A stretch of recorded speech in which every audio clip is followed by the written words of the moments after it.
विशेषण। तो संज्ञा पढ़ चुके हैं, किसी व्यक्ति, वस्तु, स्थान, प्राणी आदि के नाम को क्या कहते हैं? संज्ञा कहते हैं। संज्ञा के स्थान पर जो शब्द काम में लिए जाते हैं वो सर्वनाम कहलाते हैं, और जो शब्द संज्ञा और सर्वनाम दोनों की विशेषता बताते हैं उन्हें क्या कहा जाता है? विशेषण कहा जाता है। जैसे एक सेंटेंस लिखिए कि मेरा पेन नीला है, ध्यान से देखना, अभी लिखना नहीं। दूसरा, नीला पेन मुझे पसंद है। मेरा पेन नीला है और नीला पेन मुझे पसंद है। सबसे पहले तो मेरा शब्द व्याकरण की दृष्टि से क्या है? संज्ञा है क्या? सर्वनाम है। किसके लिए? वक्ता अपने खुद के लिए इस शब्द का प्रयोग कर रहा है, तो ये पुरुषवाचक सर्वनाम है। पुरुषवाचक में भी ये कौन सा है? उत्तम पुरुष है। इसके बाद पेन को व्याकरण की दृष्टि से क्या कहा जाएगा? संज्ञा। संज्ञा भी कौन सी? जातिवाचक संज्ञा। तो संज्ञा का प्रश्न हमने क्या बनाया था? कोई भी चीज, क्या, कौन और कुछ, ये तीन प्रश्न बनते हैं तो वो क्या होती है? संज्ञा। मेरे पास क्या है? पेन है, लेकिन मेरा पेन कैसा है? नीला। तो जब भी प्रश्न कैसे और कितना, कैसे कितना का बनता है तो उसे क्या कहते हैं? विशेषण कहते हैं। कि मेरा पेन कैसा है? नीला। ठीक है, तो ये व्याकरण की दृष्टि से क्या हुआ? ये हुआ विशेषण। फिर यहाँ पे देखो, नीला पेन मुझे पसंद है, तो यहाँ पे भी पेन की विशेषता बताई जा रही है। पेन कैसा है? नीला। तो ये भी व्याकरण की दृष्टि से क्या हुआ? विशेषण हुआ। लेकिन दोनों में अंतर है। एक स्थिति क्या है? विशेषता किसकी बताई जा रही है? पेन की। तो पहली चीज ये ध्यान रखनी है, जिसकी विशेषता बताई जाती है उसे क्या कहते हैं? उसे विशेष्य कहा जाता है।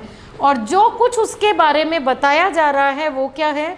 विशेषण है। अब इसमें विशेषण शब्द किसके बाद आया है? विशेष्य के बाद आया है।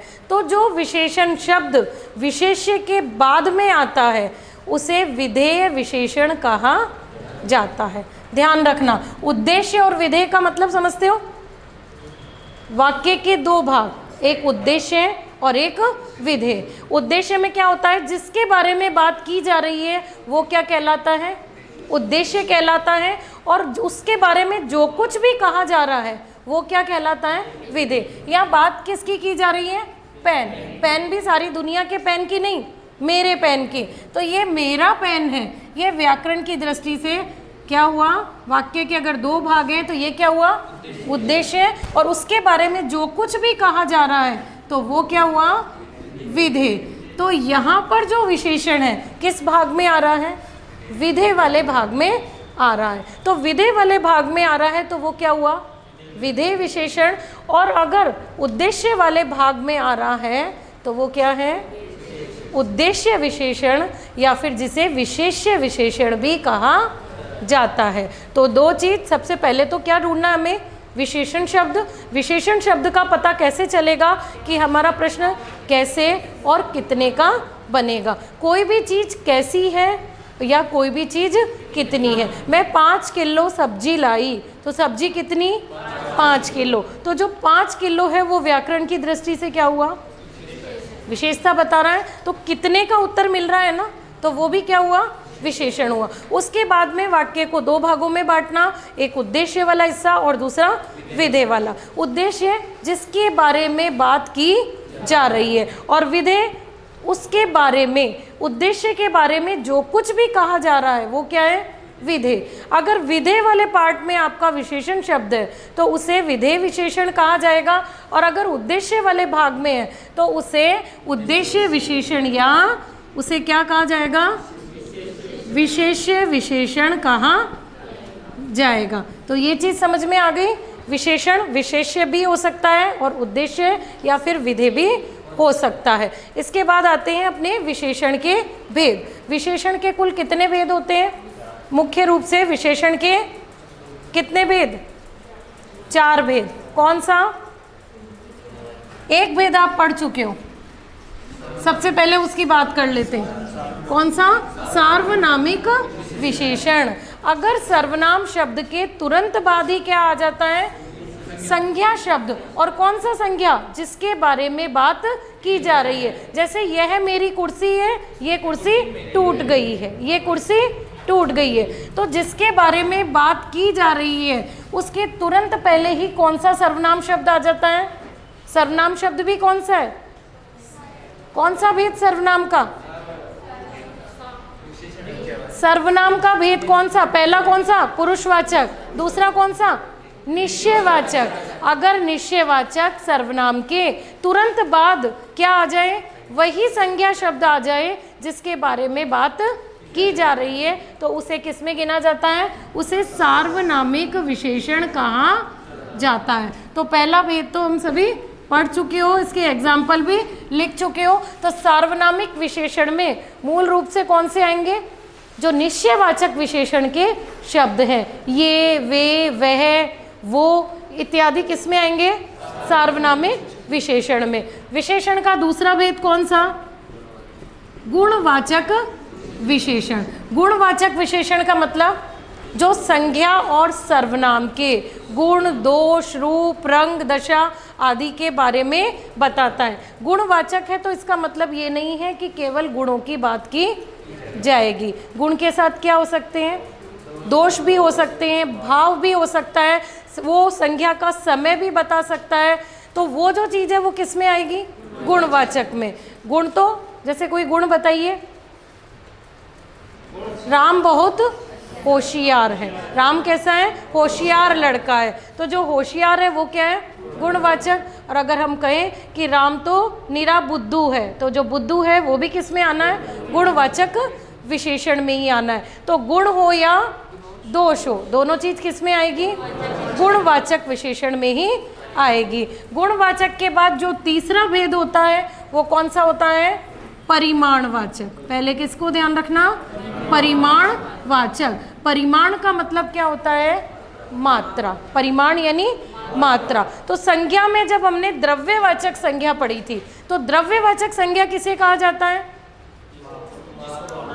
जिन्हें मापा या तोला जा सके। उन सभी द्रव्यों को हम किस में लेते हैं? द्रव्यवाचक संज्ञा में, जिन पदार्थों को मापा और तोला जा सकता है। तो अब जो द्रव्यवाचक संज्ञा का माप है वो किस में आएगा?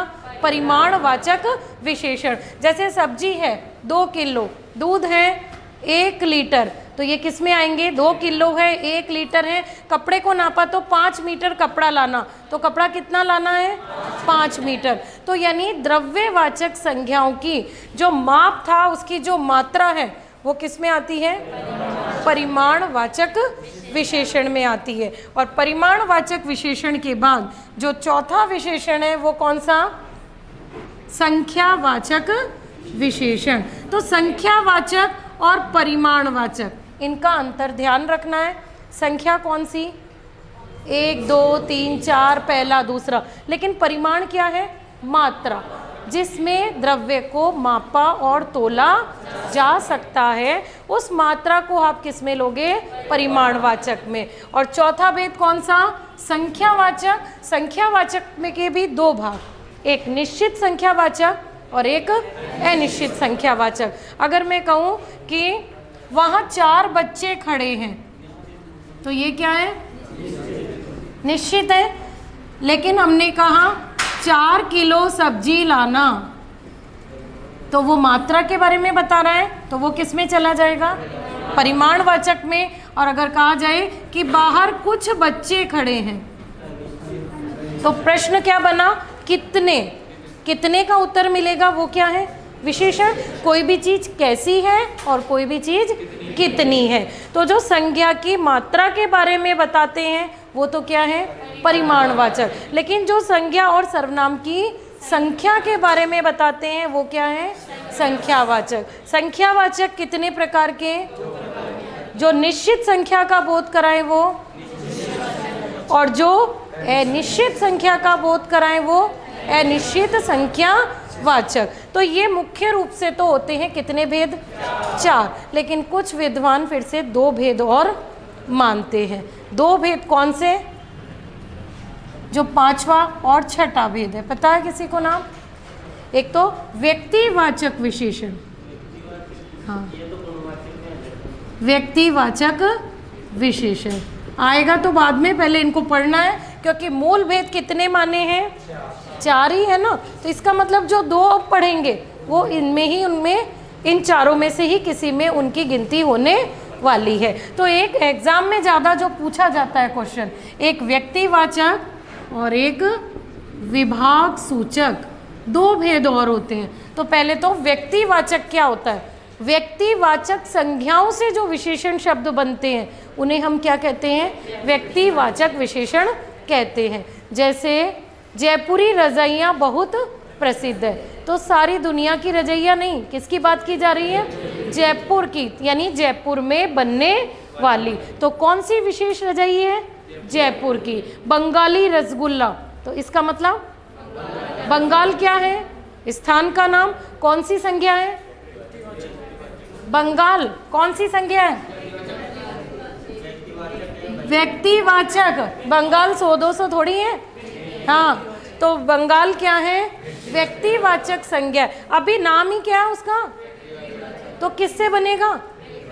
तो अगर मैं पूछूंगी तो अपने आप ही आना क्या है? व्यक्तिवाचक ही तो आना है, जातिवाचक कहाँ से आया? तो व्यक्तिवाचक विशेषण कौन से? जो व्यक्तिवाचक संज्ञाओं से बनते हैं। तो जयपुरी रंजैया, बंगाली मिठाई, रसमलाई, जोधपुरी पगड़ी, तो ये सब किसके उदाहरण हुए?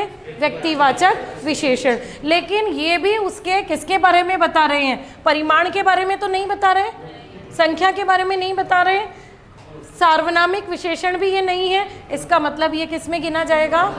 गुणवाचक विशेषण में गिना जाएगा। अब जो अंतिम भेद बच गया है कौन सा? विभाग सूचक। विभाग सूचक का मतलब, विभाग सूचक का मतलब हर बच्चे को कल समय पर विद्यालय आना है। तो इसमें किसका प्रयोग किया? हर का।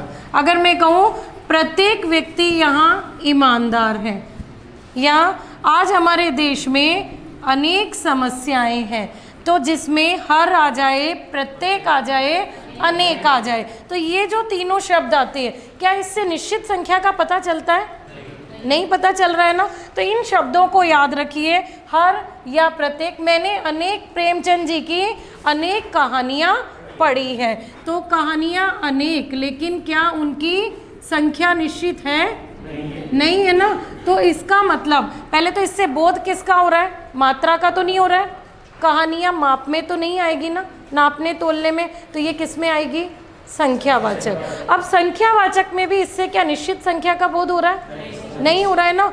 तो विभाग सूचक को हम किस में गिनते हैं? अनिश्चित संख्यावाचक विशेषण के अंतर्गत ही गिना जाता है। अब इसमें भी 2 स्थितियां हैं।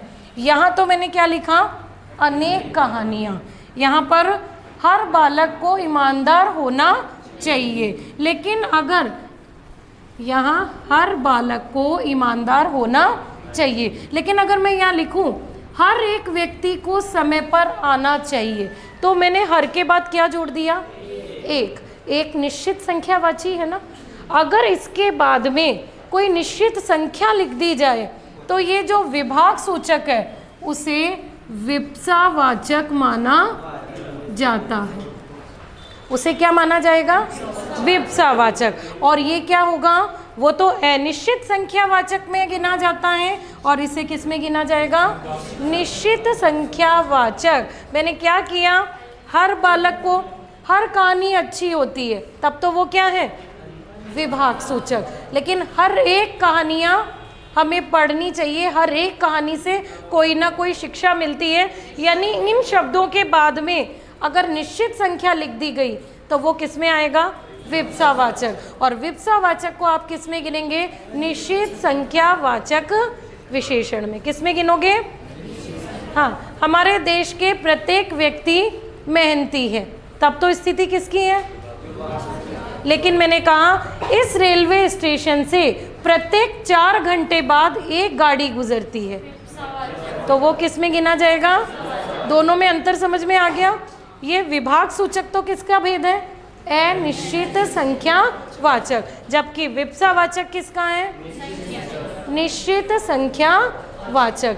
कब है? जब इन्हीं शब्दों के आगे क्या लगा दिया जाए? कोई एक निश्चित संख्यावाची शब्द लिख दिया जाता है तो वो विप्सावाचक विशेषण कहलाता है। तो कुल भेद, मूल रूप से भेद कितने हैं अपने? 4 ही है। जो 5वां और छठा भेद है व्यक्तिवाचक, किसमें गिना जाएगा? गुणवाचक विशेषण का ही एक भेद है, और विभाग सूचक संख्यावाचक का। लेकिन संख्यावाचक में भी किसका?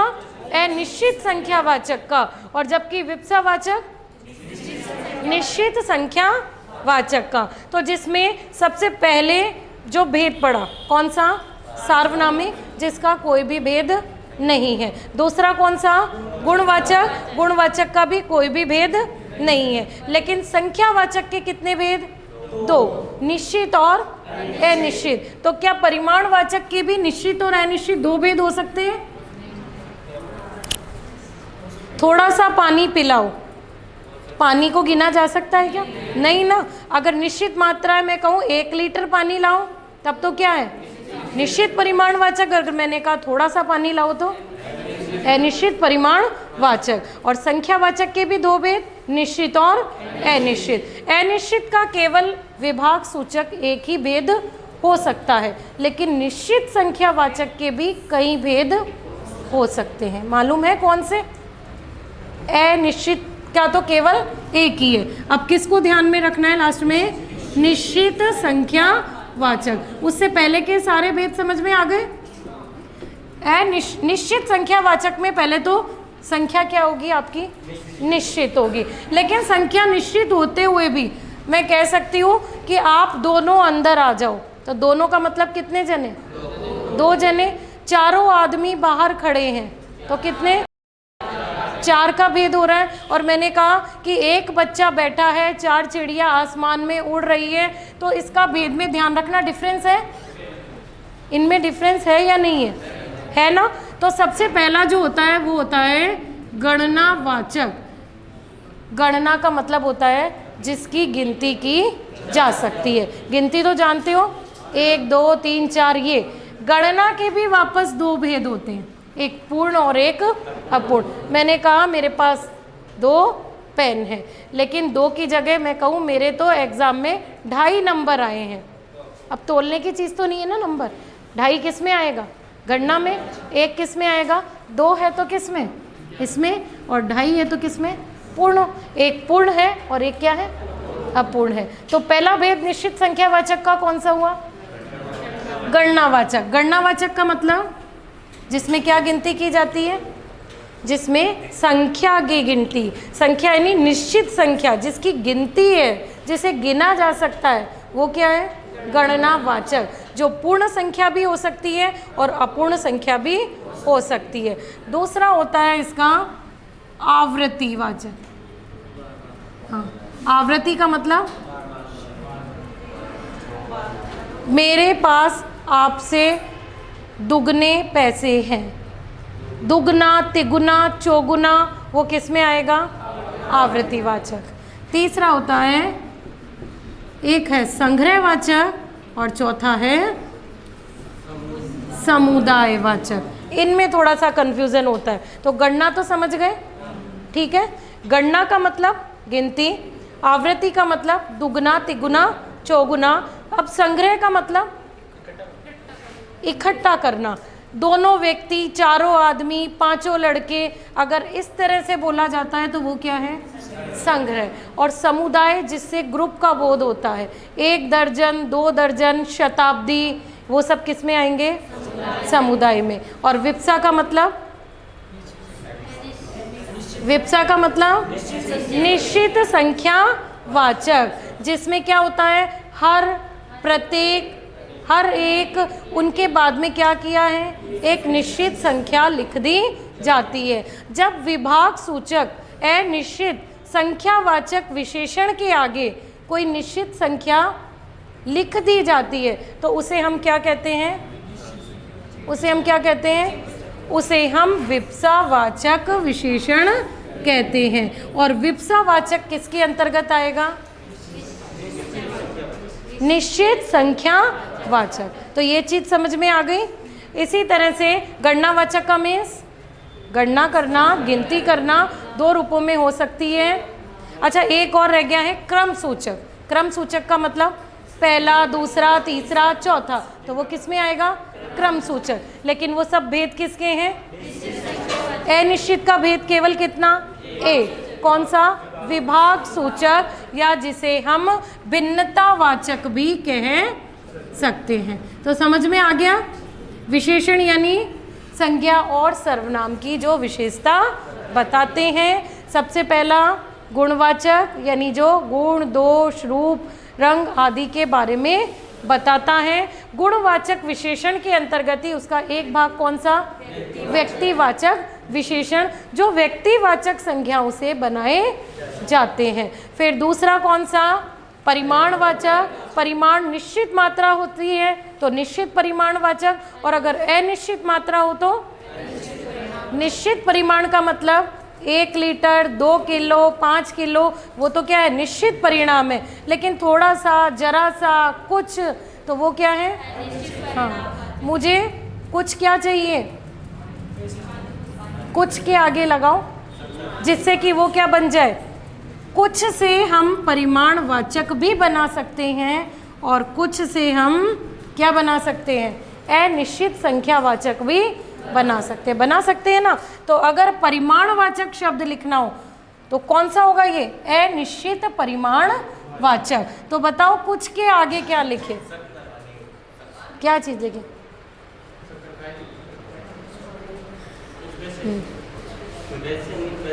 सोच के बताओ। पैसे तो गिने जा सकते हैं ना। मेरे कुछ पैसे गिर गए हैं, कुछ कुर्सियां टूट गई है, वो तो किस में आएगा?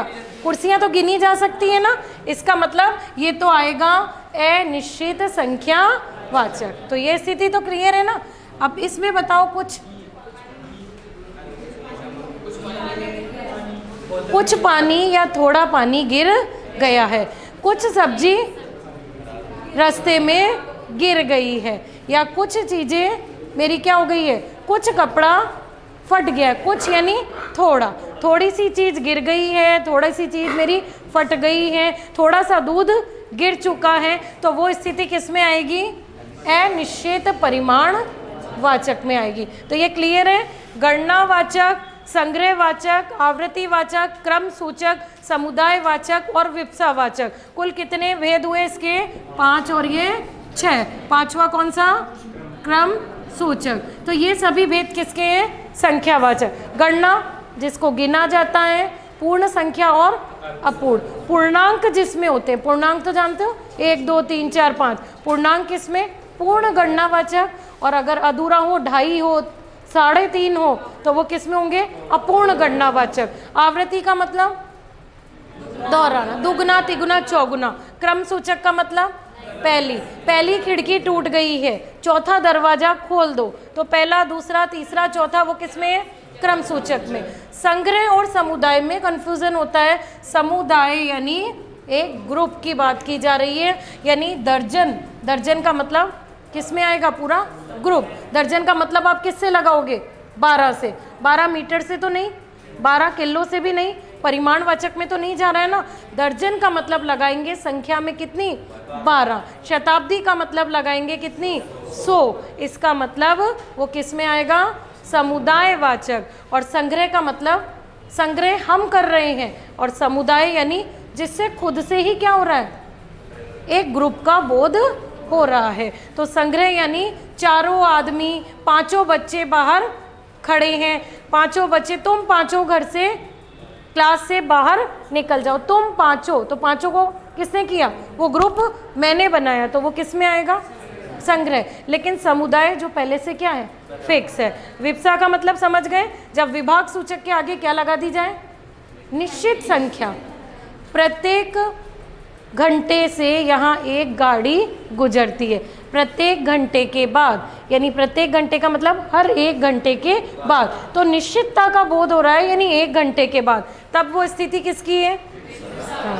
और अगर कहें कि प्रत्येक व्यक्ति यहाँ ईमानदार है तो वो क्या है? विभाग। समझ में आ गए सारे भेद? तब लिखे सबसे पहले क्या चीज़?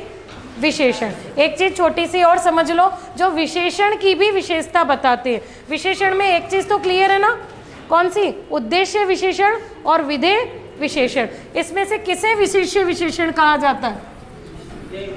उद्देश्य को या विधेय को? उद्देश्य विशेषण को विशेष्य विशेषण भी कहा जाता है। लेकिन कुछ विशेषण शब्द ऐसे भी होते हैं जो विशेषण की भी विशेषता बताते हैं। उन्हें क्या कहते हैं? जो विशेषण की भी विशेषता बताएं उन्हें कहते हैं प्रविशेषण। क्या कहा जाएगा उन्हें? प्रविशेषण। प्रविशेषण का कोई एग्जाम्पल बता सकते हो? राम बहुत ईमानदार लड़का है। तो राम कैसा है? ईमानदार। ईमानदार तो क्या हुआ? विशेषण हुआ। कौन सा हुआ? गुणवाचक। कौन सा हुआ? गुणवाचक। लेकिन कितना ईमानदार? बहुत ईमानदार। तो ये जो विशेषण की भी विशेषता बता रहा है वो क्या है? प्रविशेषण। वो क्या कहलाएगा? प्रविशेषण। और एक ही चीज और है कि ये तो हो गया प्रविशेषण, एक उद्देश्य विशेषण और एक विशेष्य विशेषण। एक क्वेश्चन और आता है कि विशेषण की अवस्थाएं कितनी हैं? विशेषण की अवस्थाएं इंग्लिश में पढ़ा है गुड, बेटर, बेस्ट। ठीक है ना? वर्ब की 3 फॉर्म होती है। तो वो विशेषण की क्या है? 3 अवस्था। पहली जो अवस्था है वो मूला अवस्था, दूसरी अवस्था है उत्तरावस्था और तीसरी अवस्था होती है उत्तमावस्था। ठीक है? जो पहला चीज आएगी, मेरे पास सुंदर पेन है। मेरा पेन राम से ज़्यादा सुंदर है और मेरा पेन सबसे सुंदर है। तो पहली स्थिति किसकी है? मेरा पेन सुंदर है। दूसरा, 2 का कंपैरिजन करा तो वो कौन सी अवस्था? उत्तरावस्था। और मेरे पास सबसे सुंदर पेन है तो वो क्या है? उत्तमा अवस्था। वही गुड एक अच्छा है, एक बेटर और एक तीसरा बेस्ट। बेटर यानी जिसमें 2 का कंपैरिजन किया जाता है। तो ये तीनों क्या होती है? विशेषण की 3 अवस्थाएं होती है। तो ध्यान रहेगी, मूलावस्था, उत्तरावस्था और एक उत्तमा अवस्था। जो सीधी सी बात किसी की विशेषता बताई जा रही है तो वो, जिसमें 2 की तुलना की जा रही है वो, और जिसमें अपनी वस्तु जो सबसे अच्छी बताई जा रही है वो कौन सी है?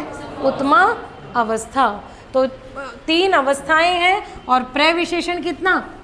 प्रविशेषण यानी जो विशेषण की भी विशेषता बताता है उन्हें प्रविशेषण कहते हैं। तो अब सबसे पहले एक लिखिए, किसकी परिभाषा? विशेषण की परिभाषा। विशेषण की परिभाषा। संज्ञा और सर्वनाम की, संज्ञा और सर्वनाम की विशेषता बताने वाले शब्दों को, संज्ञा और सर्वनाम की विशेषता बताने वाले शब्दों को विशेषण कहा जाता है। संज्ञा और सर्वनाम की विशेषता बताने वाले शब्दों को विशेषण कहा जाता है। जैसे जैसे यह गाय काली है। जैसे यह गाय काली है। यहाँ काली शब्द, यहाँ काली शब्द गाय की विशेषता बता रहा है। गाय की विशेषता बता रहा है।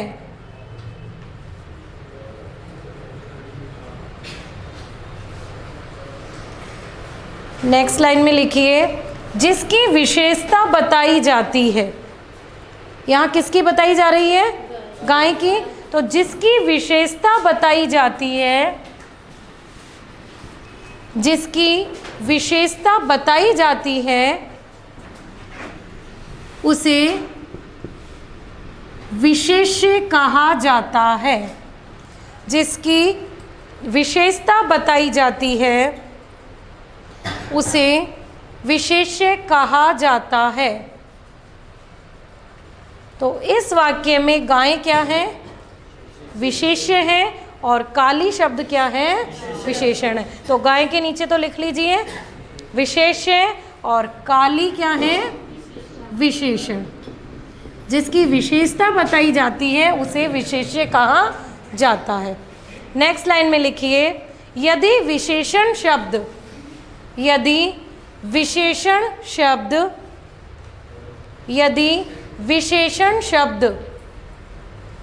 विशेष्य के बाद में आता है, यदि विशेषण शब्द विशेष्य के बाद में आता है, विशेषण शब्द विशेष्य के बाद में आता है, तो क्या कहेंगे उसे?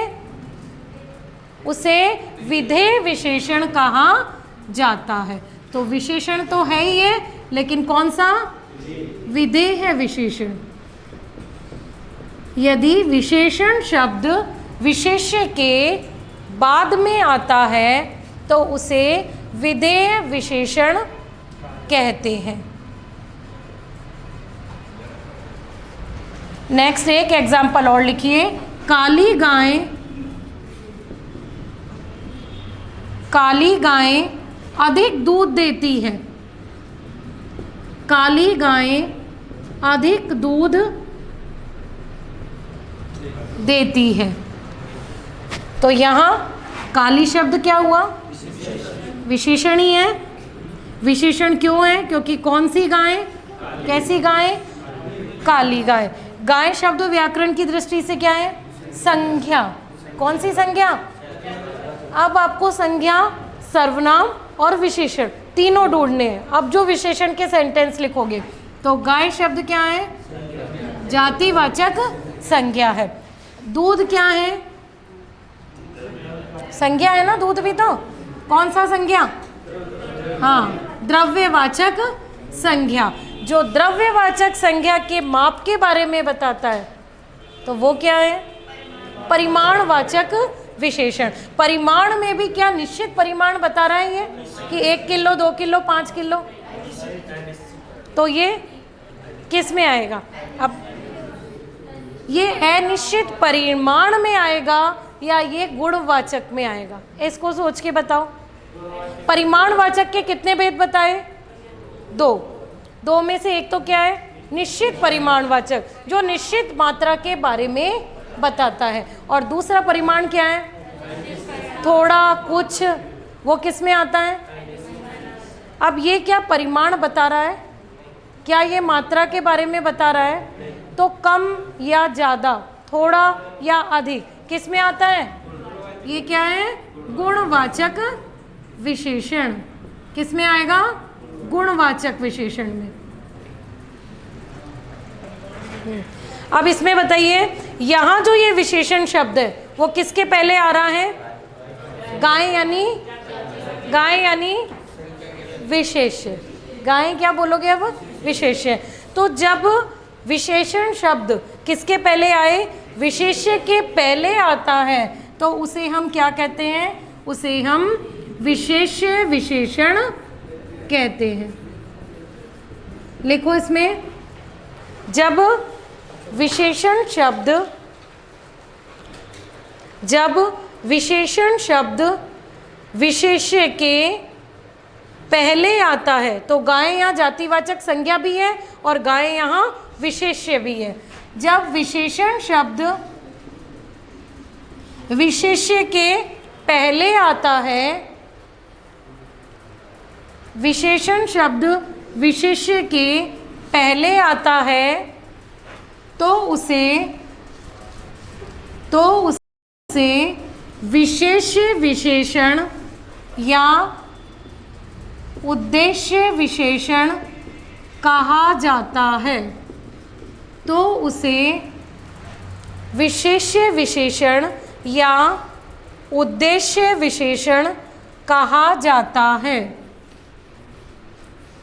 विशेष्य विशेषण या उद्देश्य विशेषण। तो विशेषण की 2 स्थितियां हुई। एक उद्देश्य और एक विधेय। उद्देश्य में क्या है, जो विशेषण है वो किसके पहले आएगा, विशेष्य के पहले आएगा। विशेष्य यानी जिसकी विशेषता बताई जा रही है। और अगर विशेषण बाद में आता है, किसके, विशेष्य के बाद में, तो उसे क्या कहते हैं हम, विधेय विशेषण कहते हैं। अब नेक्स्ट लिखिए प्रविशेषण। जो शब्द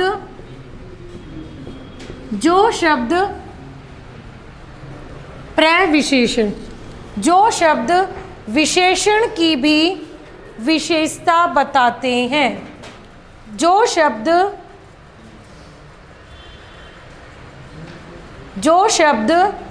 विशेषण की, बाद में लिख लेना, छूट गया तो एक लाइन छोड़ दो। जो शब्द विशेषण की भी विशेषता बताते हैं उन्हें प्रविशेषण कहते हैं, उसे प्रविशेषण कहते हैं। जैसे ये पेड़ बहुत लंबा है, ये पेड़ बहुत लंबा है। तो किसकी विशेषता बताई जा रही है, पेड़ की। पेड़ को तो क्या कहा जाएगा, विशेष्य, विशेष्य ही कहा जाएगा। क्या विशेषता बताई जा रही है, लंबा। कैसा है, लंबा। लंबा शब्द किसको बता रहा है, गुण को। तो ये क्या हो गया, गुणवाचक विशेषण हो गया। तो पेड़ कितना लंबा, बहुत लंबा। तो ये लंबे की भी क्या बता रहा है, विशेषता। तो बहुत शब्द को क्या कहा जाएगा, प्रविशेषण कहा जाएगा, जो विशेषण की भी क्या कर रहा है, विशेषता बता रहा है। लिख लो। और ये शब्द व्याकरण की दृष्टि से क्या है, सर्वनाम। सर्वनाम कौन सा, पुरुषवाचक है क्या, पेड़ पुरुषवाचक है क्या, नहीं है ना। दूसरा भेद कौन सा, किसी की तरफ इशारा करते हैं तो कौन सा, निश्चयवाचक। लेकिन निश्चय के तुरंत बाद में वही शब्द आ जाता है जिसकी विशेषता बताई जा रही है, तो कौन सा हुआ, सार्वनामिक विशेषण। तो यहाँ ये शब्द क्या हुआ, सार्वनामिक विशेषण, सार्वनामिक विशेषण। क्योंकि इसके तुरंत बाद, वैसे तो ये क्या है, निश्चयवाचक सर्वनाम है, लेकिन निश्चयवाचक सर्वनाम के तुरंत बाद वही संज्ञा शब्द आ जाए जिसके बारे में बात की जा रही है, तो वो क्या बन जाता है, सार्वनामिक विशेषण बन जाता है। और पेड़ क्या है, विशेष्य है, और पेड़ क्या है, जातिवाचक संज्ञा भी है। तो यहाँ संज्ञा की विशेषता बताई जा रही है, जिसकी विशेषता बताई जा रही है वो विशेषण। विशेषता बताई जा रही है लंबा, लंबा शब्द गुणवाचक विशेषण। और कितना लंबा, बहुत लंबा। ये बहुत शब्द इस विशेषण की भी विशेषता बता रहा है, इसलिए इसे क्या कहेंगे, प्रविशेषण। ये क्लियर है यहाँ तक। अब आगे लिखिए विशेषण के भेद। जैसे अपन बहुत की जगह एक लिख दें तो भी प्रविशेषण हो जाएगा। यह पेड़, अगर जैसे सेंटेंस सही बनाओ, यह टेबल सुंदर है, यह टेबल एक सुंदर कलाकृति है, ऐसा कुछ भी बोलते हैं। नहीं ऐसा कुछ नहीं, सही सेंटेंस बताओ। ये एक सुंदर पेन है, ठीक है, सुंदर टेबल है या सुंदर पेन है, ठीक है। तो पेन कैसा है, सुंदर है। अब पहली स्थिति तो ये, अब ये क्या बन चुका है, ये अब सर्वनाम है, ठीक है ना, क्योंकि इसके तुरंत बाद संज्ञा शब्द नहीं आया। सर्वनाम भी कौन सा है, ये निश्चयवाचक, जो किसी निश्चित व्यक्ति या वस्तु, किसकी तरफ, किसकी तरफ, निश्चयवाचक सर्वनाम किसका बोध कराता है, निश्चित वस्तु। क्योंकि निर्जीव के लिए ही इसका प्रयोग किया जाता है, सजीव के लिए इसका प्रयोग नहीं किया जा सकता। तो ये क्या है, निश्चयवाचक सर्वनाम है। अब पेन की विशेषता क्या है, सुंदर है। तो पेन कैसा है, सुंदर। यहाँ सुंदर शब्द कौन सा विशेषण हुआ, गुणवाचक विशेषण हुआ। अब इसके ठीक पहले वापस क्या आ रहा है, एक और विशेषण आ रहा है, तो जो विशेषण की भी विशेषता बता रहा है तो वो क्या कहलाएगा? प्रविशेषण ही कहलाएगा। और ये कौन सा? अगर विशेषण में इसका भेद पूछा जाता है तो एक शब्द क्या है?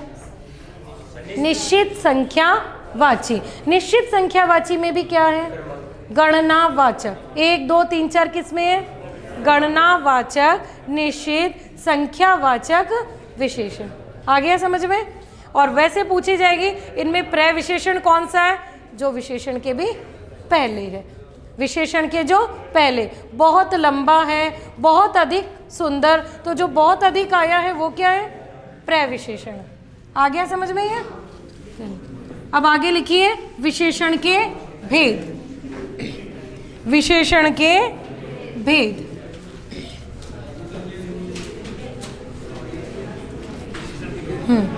विशेषण के भेद लिखिए।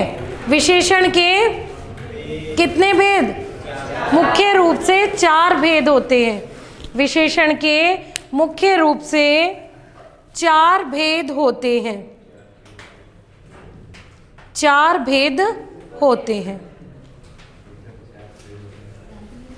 सबसे पहला भेद कौन सा? पहले तो पढ़ा हुआ है इसलिए सार्वनामिक बता दिया था। अब पहले कौन सा पढ़ेंगे? गुणवाचक। गुणवाचक। अब तो सारा ही पढ़ लिया ना, किसी को भी लिखे पूरा ही समझा दिया। किस में होंगे कंफ्यूज? एग्जाम में चारों विशेषण के क्वेश्चन थोड़ी आएंगे, कोई एक का ही आएगा ना। वहाँ ये नहीं पूछेंगे ये कौन से नंबर पे पढ़ा, कहीं पे भी पढ़ लो। पहले इसलिए लिखा था क्योंकि उसे सर्वनाम में पढ़ा था, लिखने में तो किसी को भी लिखो, क्रम निश्चित थोड़ी है भेदों का। सबसे पहला भेद कौन सा? गुणवाचक विशेषण। लिखो, जो विशेषण शब्द संज्ञा या जो विशेषण शब्द संज्ञा या सर्वनाम के गुण, दोष, रंग, आकार मीन्स छोटा बड़ा, जो विशेषण शब्द संज्ञा या सर्वनाम के गुण, दोष, रंग, आकार, दशा, दिशा, स्वभाव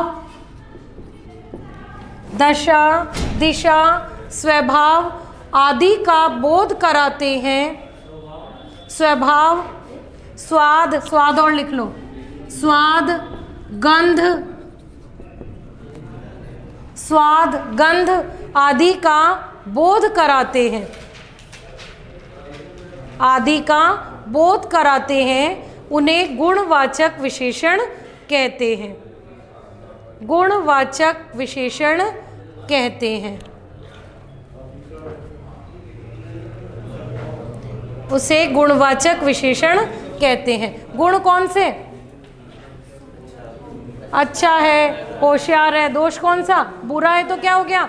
दोष है। रंग यानी काला, नीला, पीला। आकार में छोटा, बड़ा। स्वभाव अच्छा, बुरा। स्वाद खट्टा, मीठा। गंध अच्छी गंध आ रही है, खुशबू, बदबू, तो वो अच्छी गंध और बुरी गंध, अच्छी है या बुरी है। दशा यानी स्थिति अच्छी है या बुरी है, उसकी स्थिति खराब है। दिशा यानी उत्तर, दक्षिण। लेकिन दिशा क्या है? किस में है? मैंने कहा मेरा घर उत्तर दिशा में है। मेरा घर, हाँ, दिशा का ये क्या हुआ? नाम हुआ ना। ये तो दिशा का क्या हुआ? नाम हुआ। तो मेरा घर कहाँ है? तो अब ये उत्तर दिशा तो क्या है? स्थान का बोध करा रही है ना। तो ये कौन सी संज्ञा हुई? बहुत सारी तो नहीं है उत्तर दिशा है, एक विशेष दिशा है ना। तो कौन सी संज्ञा? व्यक्तिवाचक संज्ञा। कौन सी हुई? तो अब बताओ, इस दिशा का प्रयोग करके हम गुणवाचक विशेषण कैसे बनाएंगे? अभी तो ये क्या है? व्यक्तिवाचक संज्ञा है। बताइए, व्यक्तिवाचक संज्ञा से क्या बनाया जा सकता है? व्यक्तिवाचक विशेषण भी बनाया जा सकता है। तो बताइए किसी भी चीज़ का उत्तरी काल कैसे बनेगा इसका एक सेंटेंस जिससे क्या हो जाए। अभी तो प्रश्न कहाँ का बन रहा है ना, यानी स्थान आ रहा है, कहाँ का बन रहा है, तो वो क्या है, संज्ञा है ना। तो संज्ञा से विशेषण, कौन सा विशेषण बनेगा, व्यक्तिवाचक विशेषण बनेगा ना। जैसे जयपुर से क्या बना था, जयपुरी रजैयाँ बना था, बंगाल से बंगाली मिठाइयाँ बना था। तो इसी से उत्तर से क्या बनेगा, उत्तरमुखी मकान अच्छे होते हैं, उत्तरी मकानों को अच्छे माना जाता है। तो मकान कौन से, हाँ, तो कौन सा बन गया ये, व्यक्तिवाचक विशेषण, जो किस में गिना जाता है, गुणवाचक में ही गिना जाता है। तो समझ में आ गया, गुणवाचक विशेषण जो गुण, दोष, रंग, आकार, दिशा, स्वभाव, गंध, यानी कोई भी चीज कैसी है इसके बारे में बोध करा रहा है, उसका गुण है या दोष है, तो कैसे का उत्तर मिलेगा या फिर कितने का उत्तर मिलेगा, तो वो क्या कहलाएगा, विशेषण कहलाएगा, गुणवाचक नहीं। कैसे और कितने का मिलेगा तो गुणवाचक नहीं, पहले तो क्या कहेंगे उसे, विशेषण कहेंगे। कितने का मिला वो क्या होगा, वो संख्यावाची भी हो सकता है और वो परिमाणवाचक भी हो सकता है। और चौथा भेद तो बिल्कुल अलग है, सार्वनामिक, जो किससे बनने वाला है, सर्वनाम शब्दों से बनने वाला है। तो इसका मतलब कोई भी चीज कैसी है वो किस में आएगा, गुणवाचक में। कितनी है तो वो आ सकता है, अगर दूध कितना है तो परिमाणवाचक में, और कक्षा में बच्चे कितने हैं तो वो संख्यावाचक में। और चौथा कौन सा, सार्वनामिक, जो बिल्कुल अलग है। आ गए समझ में। चलो अब परसों क्या करके आना है, संज्ञा और सर्वनाम के सारे क्वेश्चन अगर हो जाए तो क्या करना है, सर से पूछूंगी मैं, कर लिए क्या।